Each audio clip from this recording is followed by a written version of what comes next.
you and your expedition leader? Oh, Hans Reinhardt. Hans Reinhardt. From Germany. There are as many ideal holidays as there are holidaymakers, even if most nowadays seem packaged into the ice cream parlours of the Costa Brava. But young people are turning increasingly to a new idea, the adventure expedition. Tiring, uncomfortable, undoubtedly adventurous. You get out of it what you want to get. The desire has an honourable ancestry, cradled in travellers' tales and littered with roads like the Golden Road to Samarkand that have become legend. Each is a rainbow, with some ancient city as its crock of gold.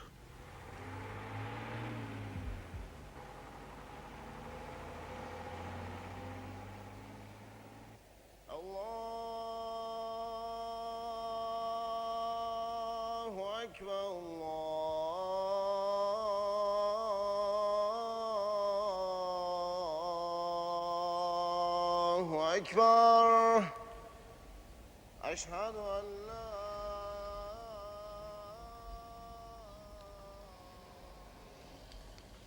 The call of the muezzin, the plain song of the Muslim minarets, beckons the faithful across the Bosphorus. For our travellers, the summons is to a far more distant land. Istanbul will be but one stopping place on the journey from London to Nepal.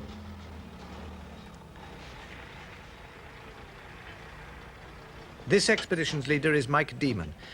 He's 28 and for 3 years has driven the road to Kathmandu and back. His passengers, 25 in all and mostly in their 20s, are as mixed a bunch as you could wish. Right, here we are. On this trip, we've got Susie, who's a professional photographer from New Zealand. There's Tanya, who's a secretary from London. Paul, who's a student from Canada. Ivan, a lifeguard from Australia. Valerie, a nurse from England. Peter, who's a Dutchman, and he's a carpenter. We've got a couple of Cockney lads, Paul and Jim. Picture postcards of Istanbul mark the true start to the adventure. There's Santa Sophia. Hagia Sophia, the great mosque that was once a church. A reminder that Istanbul was Constantinople, and before that Byzantium. Istanbul is the symbolic meeting place of Europe and Asia. It is our travellers' first real chance to test their dreams against the touchstone of reality.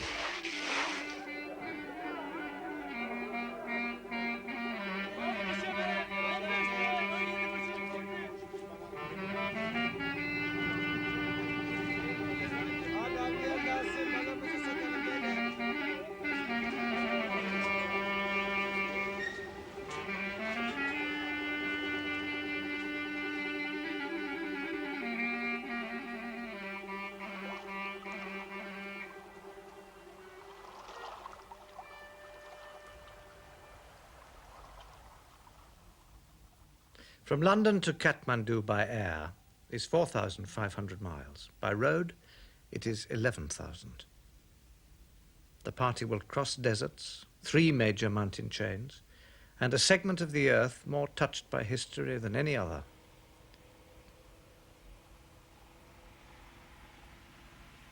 The 12-ton truck will take 3 jolting and jarring months to do it.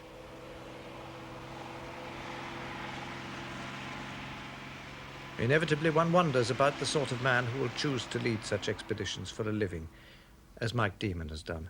I worked for a firm of stockbrokers in the City of London.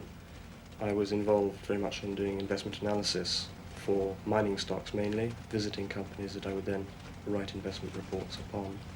I think subconsciously became jaundiced with the way of life that I was leading. One rainy winter morning when I woke up and I just couldn't face going into an underground train. And I just decided that was it, and I wasn't going to do it anymore.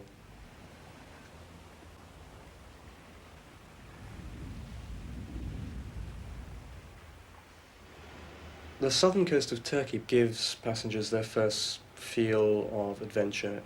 I think for all of our passengers, the allure of adventure is paramount. They could travel by plane.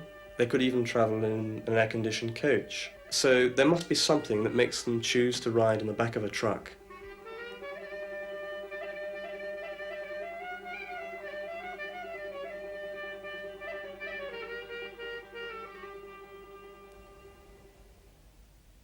Do you know what you expect from such a journey? Or is what you seek merely what you find? Is this how you'd imagined Ephesus, famed for its temple of Diana? Do you picture St. Paul preaching to the Ephesians?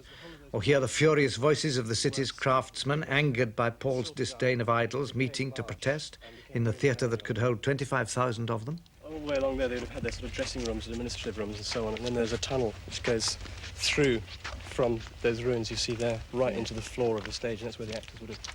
What would they have done? Just acting? Would there been lions and things? It was mainly dramatic performances and sort of choral works, I think, and so on. They had a very stylised It's terribly high up the top there. People at the back really were miles from the stage. Yeah, but you find the acoustics in there are absolutely fantastic. Really? I mean, yeah, if you go and stand in the middle, and the rest of the group stands around the top up there, and you just talk in an ordinary speaking voice, Yeah, the whole lot of them will hear you. Yeah. It's amazing.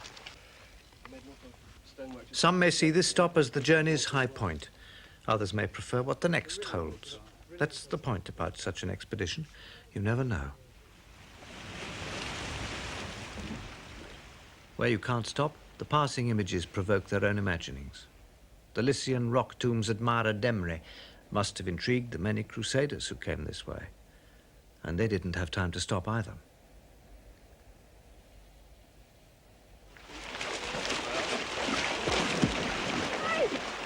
On such a trip, a scene more suited to the family snapshot album serves a double purpose. There are already 3,000 miles of dust to be erased by the waters of the eastern Mediterranean, but there are 8,000 rugged miles still to go, with not a sea in sight.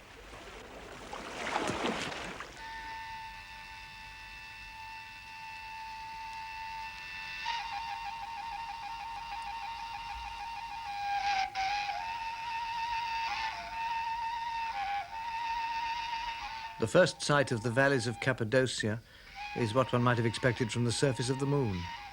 But this lunar landscape is inhabited, with dwellings carved as hideouts in the rock pinnacles by Christians fleeing Muslim persecution.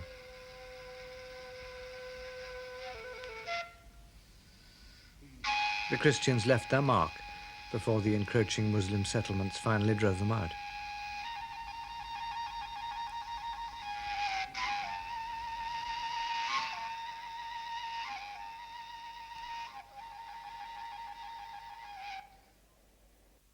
The trail moves on to eastern Turkey.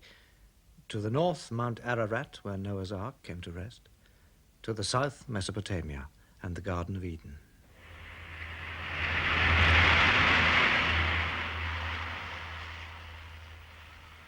But this is no earthly paradise.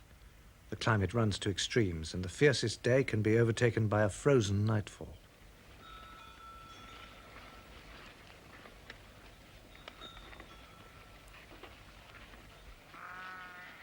The expedition found it at first a hardship to sleep in sub-zero temperatures for 2 or 3 nights, but they got used to it.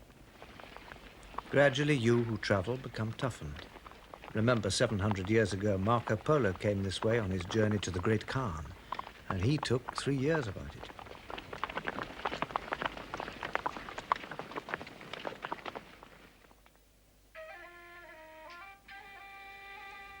But the Kurds have been here since 1,000 years before that. They have survived in areas far more remote and far more wintry. To the Kurds, the traveller is a bearer of curiosities, of cameras and plastic clothing, but he is only of literally a passing interest. What does the Kurd, tough and dignified, need with our modern baubles, when his food, his tools and his techniques have served him well enough these past 2,000 years?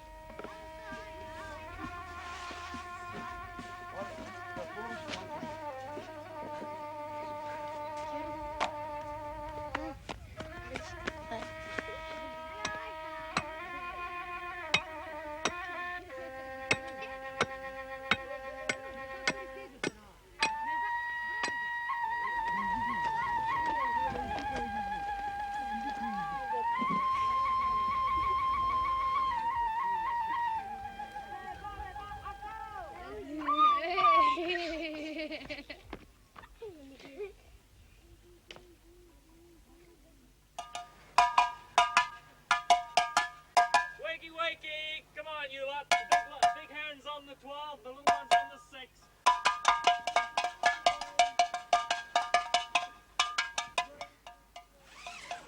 This type of trip is basically a camping trip, and it is rough camping. There are certain things one learns never to do when camping in the wild, and that is, for instance, not to camp in, say, a wadi.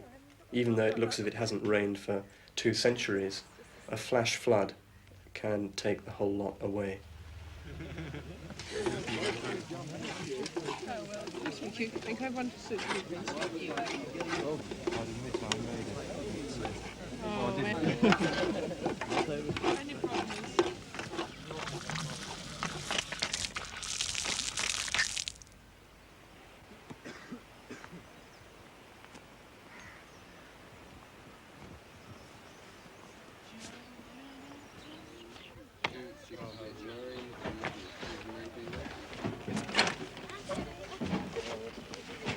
Ah, this is a good ride. It's a bloke. It's very important that the passengers should feel that they are responsible for the destiny of that trip and also for its day-to-day running. Groups of 3 usually will do the cooking on a specific day. They will also do the shopping in the local bazaars. 7 rupees 1 kilo. 7 rupees? Yes. 1 kilo. 7 rupees a kilo? I think they're okay actually. Yeah. Yeah, you pick out They a look few a bit of those, green. yeah, okay. That's right. We got 8 in there. That was the first 1.5 kilo. Around about 30. It's hard telling whether they're ripe or not, but I think they're all soft inside. Yeah. You know, they're good inside. They're just. It's 24 we got in there, right? That's all they need now. I'm a bit suspicious of this scale method he uses, you know? I think it depends on how he sort of holds it up in his hand. That'd be the lot then. Yeah, that's fine. That's fine.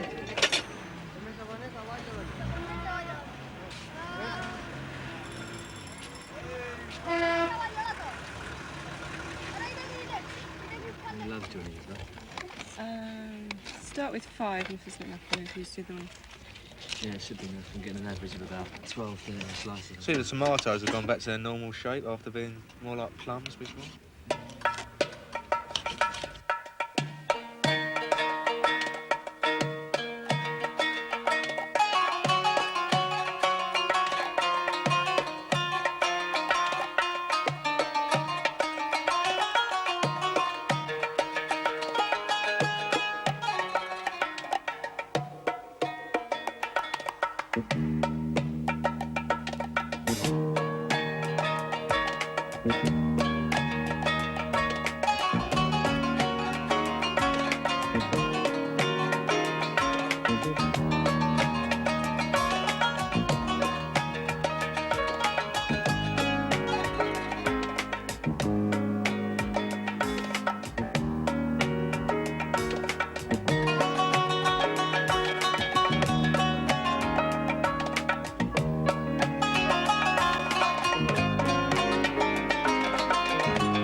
The quality of the food on these trips can vary enormously. I've had cordon bleu cooks on trips who've produced the most revolting meals. On the other hand, I've had people who've never cooked in their lives consistently producing very palatable meals. Spend my money. They'd set out from London with 1.5 tons of food to be supplemented by local buying. Mike Demon usually tries to find someone who knows about accountancy to sort out the details. So the total amount spent in that country was 11,396. Mike doesn't like to think of himself as in the normal run of tourist guides. There's certainly little similarity between this and a coach trip to Ostend. But before they cross each frontier, he does tell his expeditionaries a little about the country and the culture they are about to meet. In this case, Iran. Our first stop in Iran will be Isfahan, where we'll spend 2.5 days. There's a hell of a lot to see there, and you'll have to ration yourselves. Isfahan, the magic city of the magic carpet. The mosaic of its life as colourful as that on the domes of its many mosques.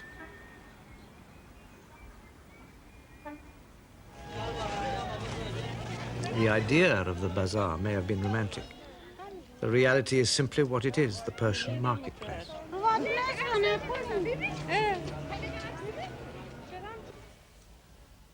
The intricate artistry of the handicrafts make them ideal trinkets for the tourist. But to the Persian, even the interminably beaten brassware will be merely a household utensil.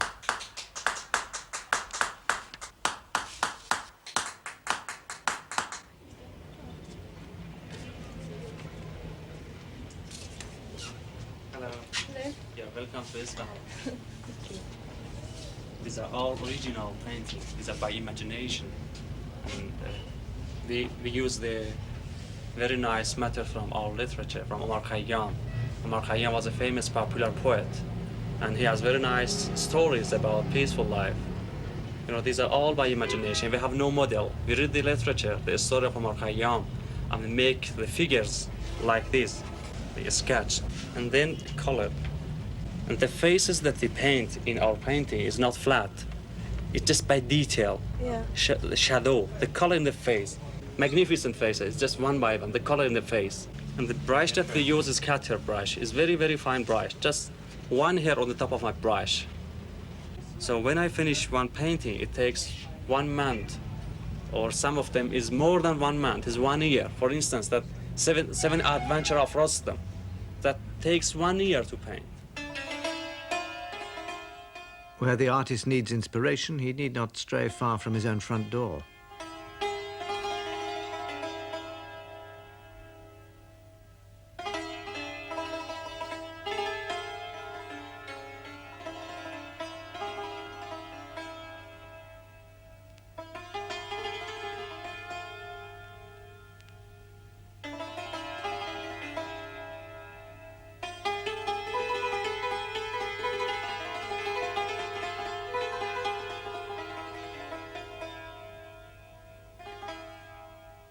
From the minarets and mosques of Isfahan, it is 400 miles south to the magnificence of Persepolis. These representations of the various tributaries that brought annual tribute to the Persian emperor, each figure represents a sort of different nationality. There would have been Babylonians and Scythians, Armenians, and so on. And you can see they're all carrying something. At least those ones there are. I think the ones there with the lances are members of the guard escorting them in to see the emperor. This is in fact one of his spring palaces, was it? Yeah, Darius stayed here in the spring, and then in the winter he'd travel up to his other palace at Akbatana, which is modern Hamdan. And it's fantastic when you think of the distances that they covered every year just to visit their palaces. There's something like 1,600 miles at 1 mile an hour.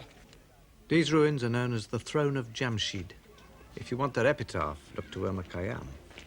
They say the lion and the lizard keep the courts where Jamshid gloried and drank deep.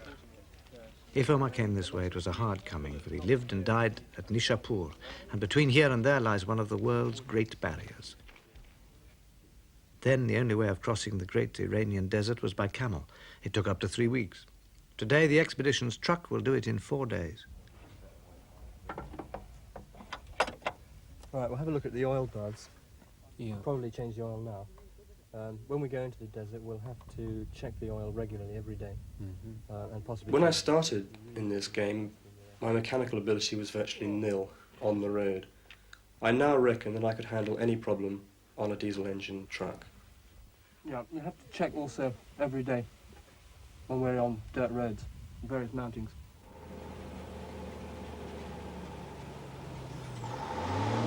The vehicles that we use for these expeditions are built by ourselves. We purchase a basic chassis and we put onto it a military body with our own designed cover with clear windows in, and the sides of this can roll up in a number of combinations so that people can be exposed to the country they're travelling through.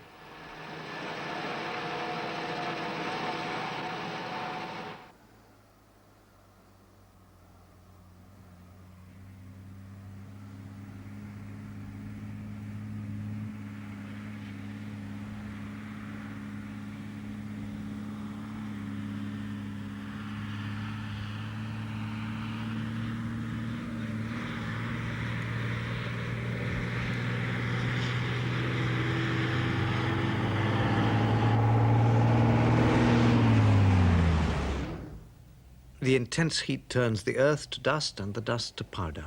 The traveller might well wonder how anything or anyone could exist in such a place.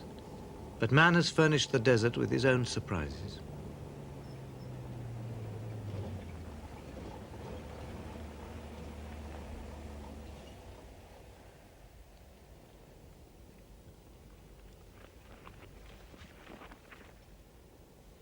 The answer to the heat was water, cool water. Sure, they had their camels, and every schoolboy knows that camels carry water in their humps, but even a camel has to refill. The water was collected in these old brick-lined cisterns and cooled by the draft of air rushing across the surface and up the tall funnel. Simple technology is often the best. Today, although it is dried up through lack of use, its very coolness is a blessing.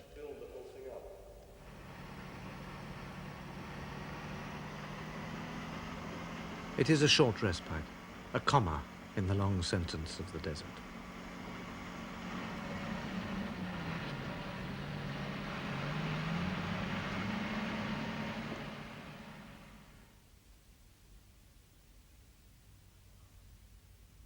But there are other pauses. The nights spent at the ancient caravanserais.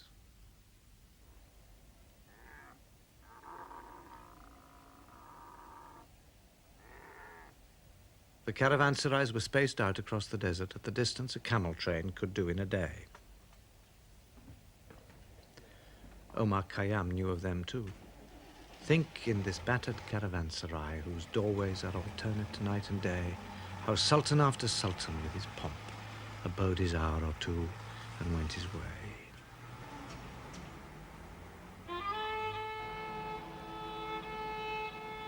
The way was and is back to the desert, punctuated again by tiny villages whose dark corners nourish pockets of cool air, which the traveller's lungs drink greedily.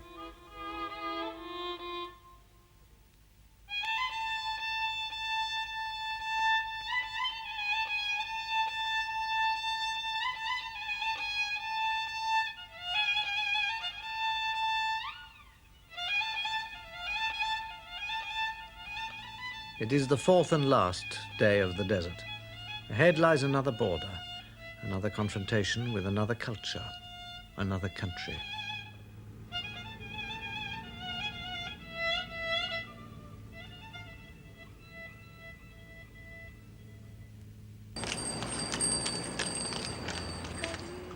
Herat marks our entrance into Afghanistan. There's a gun fired every day at noon. But I've always wondered how it is that the gunner sets his watch. Does he do it by the gun, or does he fire the gun according to his watch?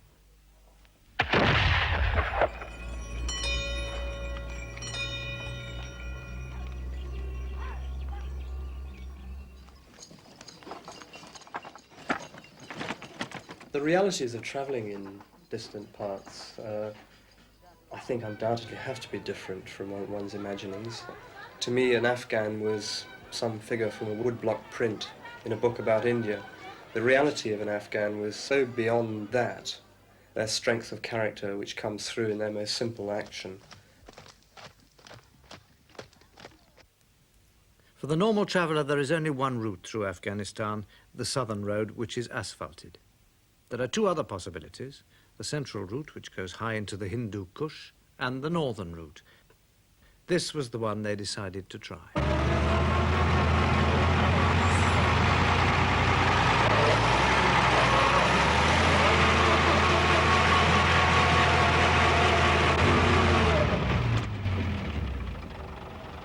your front wheel straight, otherwise you create resistance against the sand and she won't go. All right, so you've got to run them back absolutely straight. Yeah. The minute you tilt your front wheels, it just won't take. Got it?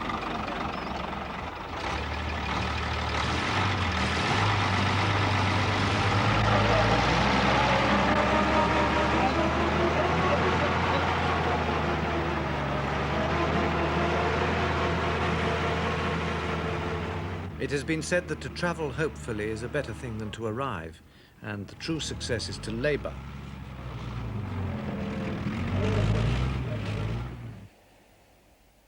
For Mike Demon, the northern route proved more of a challenge than any road he'd tried before.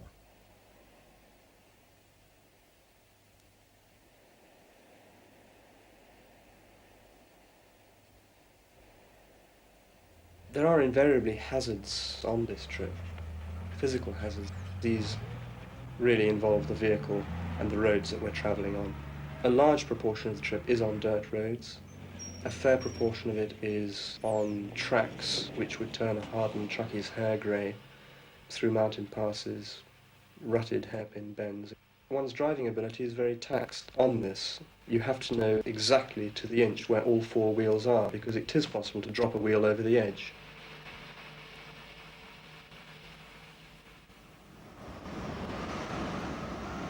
There are other hazards. Crossing a desert called the Dasht-e Laila, they were hit without warning by a sandstorm. You don't fight a sandstorm. You stop. You have to stop. You can't see where you're going. And you have to batten everything down to protect passengers from driving sand, because the force of the wind can really rip things off the vehicle.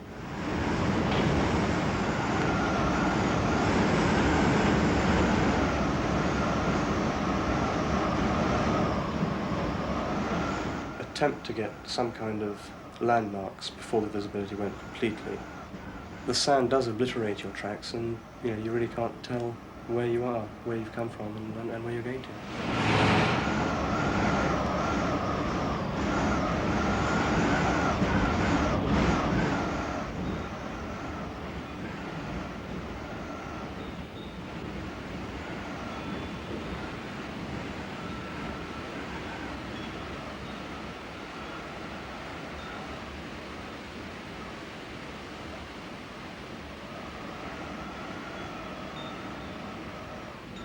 Then you see some Afghan come dozing out of the sand, hardly give you a look, and carry on past. You long to ask, where are you going? Where have you come from? But he just disappears into the murk, going about his everyday business.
The far places of the earth have one great need in common: water.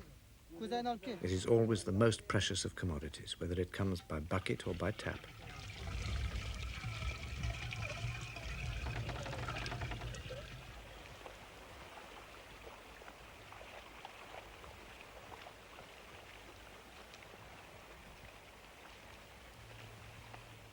The traveller, dirtied by the trek, comes to appreciate this, as waterless mile succeeds waterless mile. Running water becomes a luxury.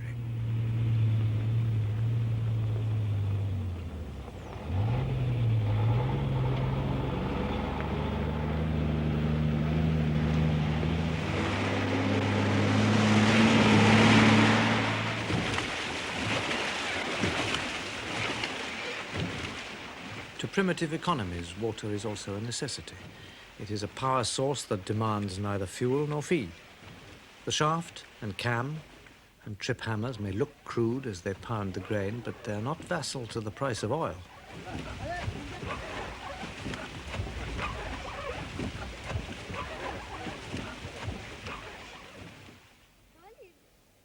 In northern Afghanistan are great cotton fields. The method of collecting the crop is primitive. The cotton gin that transformed the American South has either not reached here or has been ignored. The economy has found its own balance. And what point has wealth if it excludes the excuse for jokes and laughter?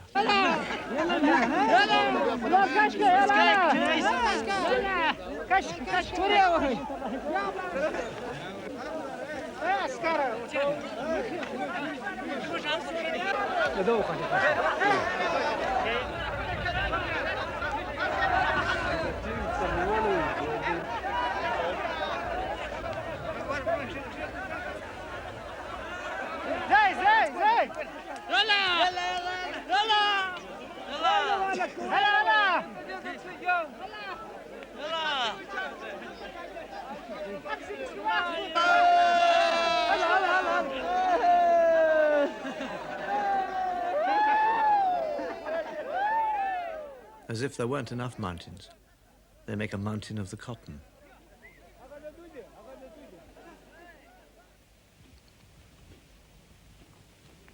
You who travel do so because it is fun, or because it's educational, or in search of some private dream. The Coochies travel because they have always traveled. They are the epitome of all nomadic tribes. They cross frontiers but offer no passport or letters of credit. Who needs a passport when he has a camel? And when the donkey is his credit. It is the ultimate in togetherness. One moves, all move. Everything moves. When they die, they are buried by the side of the trail, and the trail is endless.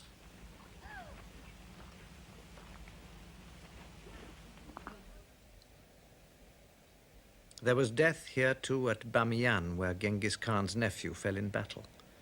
To his memory, the great conqueror decreed that every living thing, animals, trees, the very grass, should be swept from the Bamiyan Valley.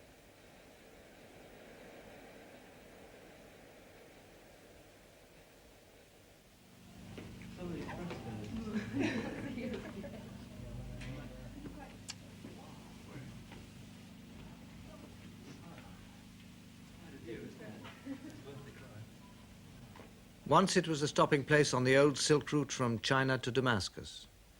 Today it would be forgotten, but for the two Buddhas that guard it, silent, cold, immense.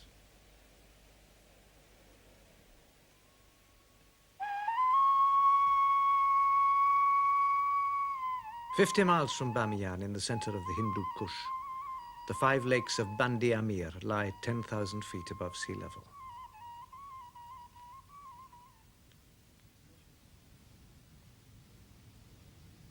Around the creation of the lakes, a legend has been woven, a tale of a great Muslim hero named Hazrat Ali.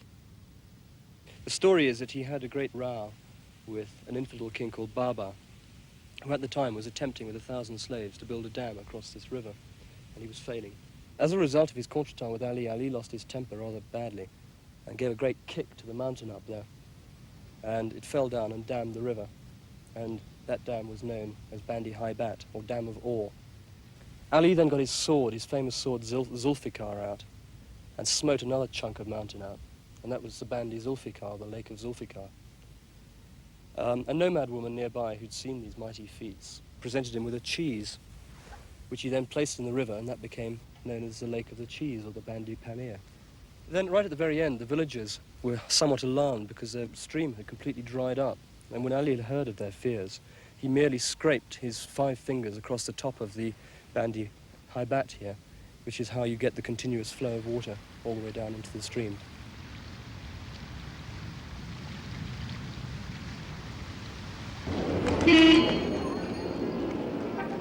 The noise of Lahore in Pakistan is almost hurtful after the silent mountains of Afghanistan. But its buildings also have a soothing elegance, echoes of the British Raj and the Mughal emperors.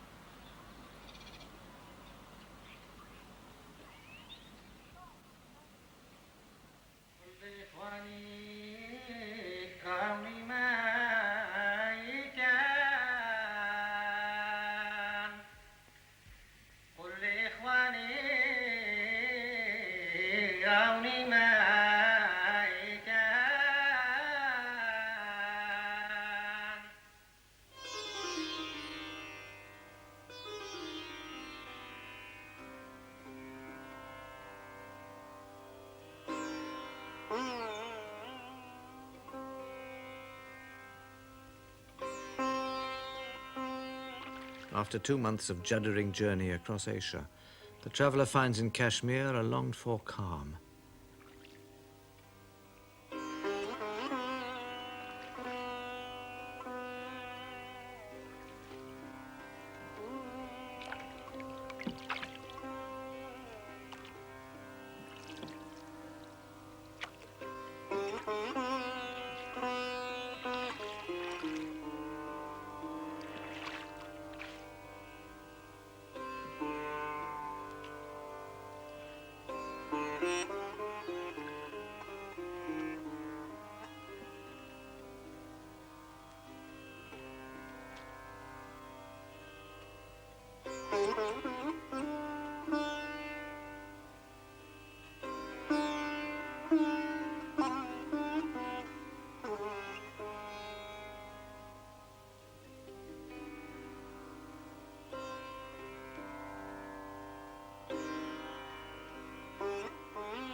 tents that have been their home give way to houseboats on a lake.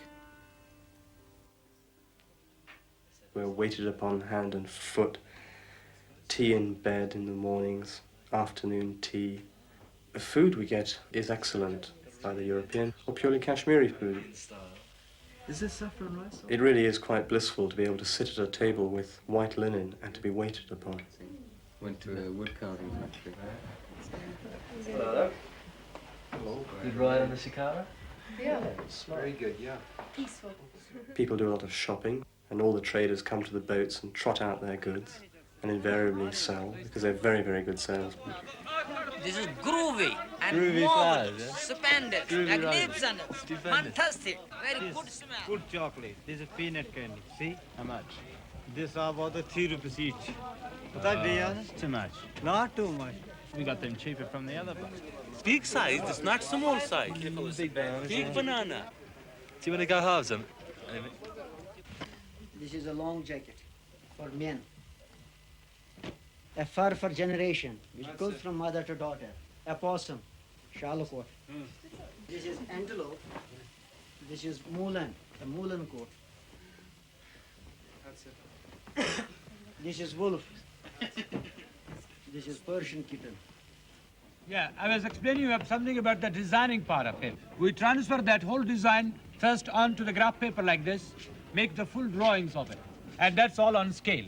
Then after that, suppose these are the colors to be used in this particular carpet. Each color has got its own mark and number in it. And those very marks and numbers you'll find everywhere we here that gives the color scheme for the carpet. Now that goes to the weaver on the loom. If there are 3 or 4 members working together, one of them will just call out the pattern, the call of the numbers, saying put so many knots of red color, come back, leave so many knots behind, put so many knots of blue color, white color, so on and so forth. And that's how the designs are done. Now, after we get them down, looms, we have to wash them.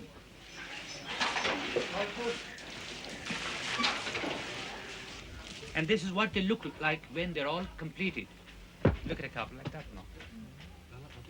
With the beautiful colors, the design in that one of it. That's like this way. They change the colors to here. Look at it this way, color in it. And then this way, it's quite different. Has this got any silk in it? No, it doesn't have any silk in it. It's all in cashmere wool. But since the cashmere wool is very famous in the world, you must be knowing it.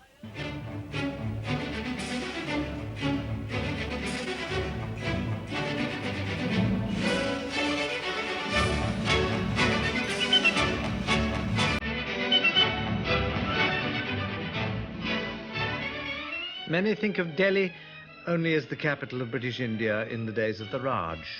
They forget that the city has 2,000 years of history, reflected in its architecture.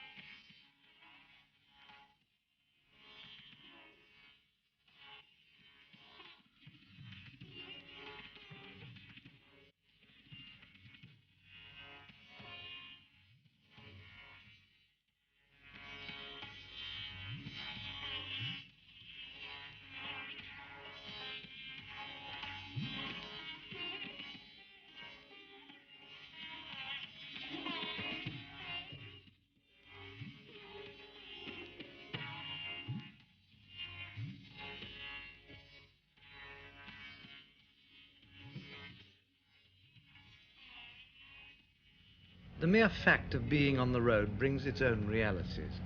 The map of our trail viewed from the armchair at home brings distant places close.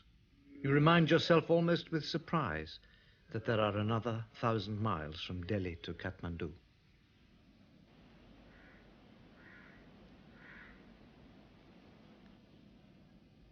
A 120 of those miles bring us to Agra. This is real tourist country. But even the most hardened traveller would not choose to ignore the Taj Mahal.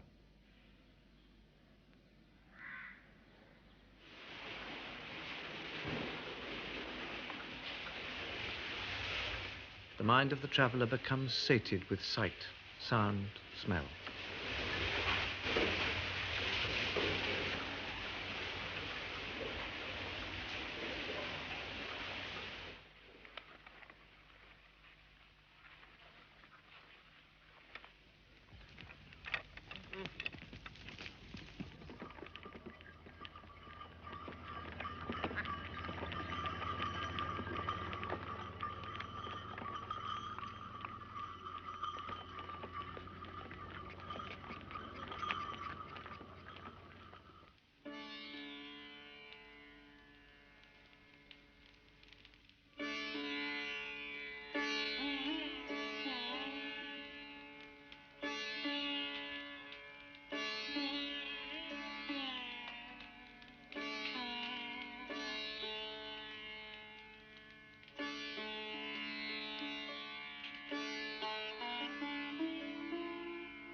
Now the traveller is on a road followed by 1 million pilgrims of another kind, the road to Benares.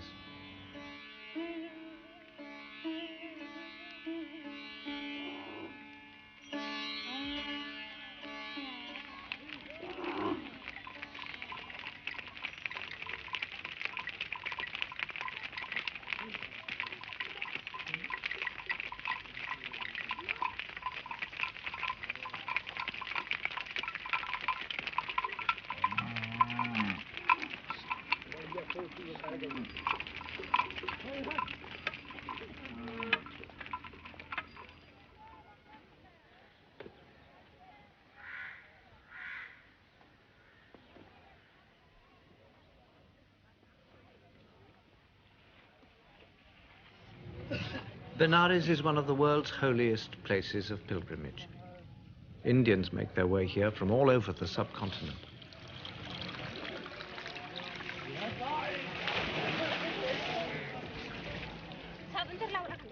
On the banks of the Ganges, perfectly ordinary people, prompted only by their Hindu faith, perform not only their ritual ablutions, but all the disciplines of yoga and the other accompaniments to meditation.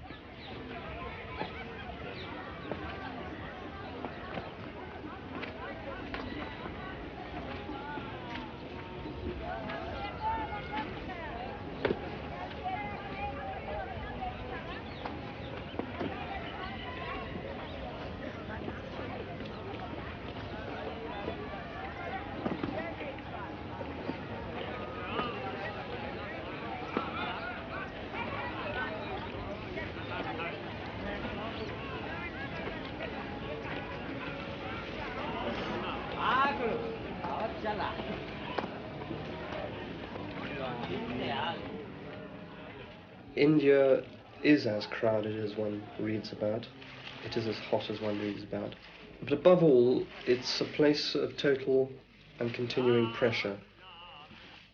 Now, some people love all of these things about India.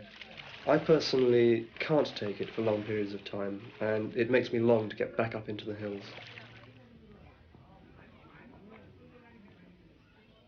Nepal has this fascination for virtually everybody that I know. I think it's the mountains. People are always attracted to mountains, and the Himalayas are very spectacular.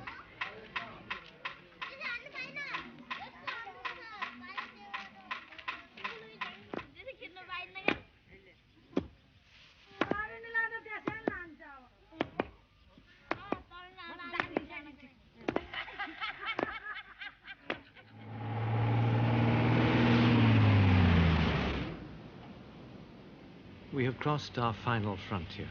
Here in the foothills of the Himalayas, we can finally give way to what dreams we will. I think it's true to say that the majority of people who go on these trips leave the trip at the end changed to some degree, in some aspect, from the person who joined that trip. It's my hope that people who start the trip as tourists may end it as travellers. A traveller is someone who proceeds through a country under his own initiative with a certain internal drive to learn, to find out something more than the superficial. The people who come with me are not quite that, otherwise they wouldn't be travelling with me in the first place.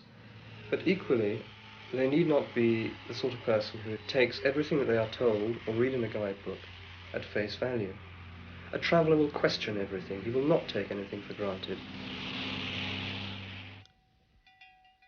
If there is a sense of mystery about this land, then traveller, be content. Perhaps this is what your modern Odyssey was really seeking.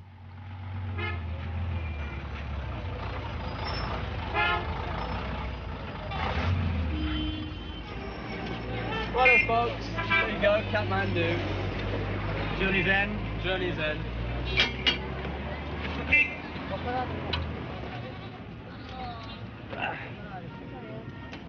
Ramchandra का वास थियो पंचवटी वनमा सुर्पना का आई पुगी कुरा गुन्दै मनमा सोध्न लागि रामचन्द्रलाई तिमीको भन के न भ्रमण गर्यो आज घोर जङ्गल वन भन्न लागि सुर्पनखाले रामचन्द्र कान्जीकै गएर हजुरपति तिमीलाई आज सेवा गर्छु साथैमा रहेर भन्न लागे रामचन्द्रले मेरी छनै छन मेरा भाइ लक्ष्मणलाई जाऊ बरु भन भगवानले हुर्काइदिने आमा कसले तिमीलाई पहिराइदियो यति राम्रो जामा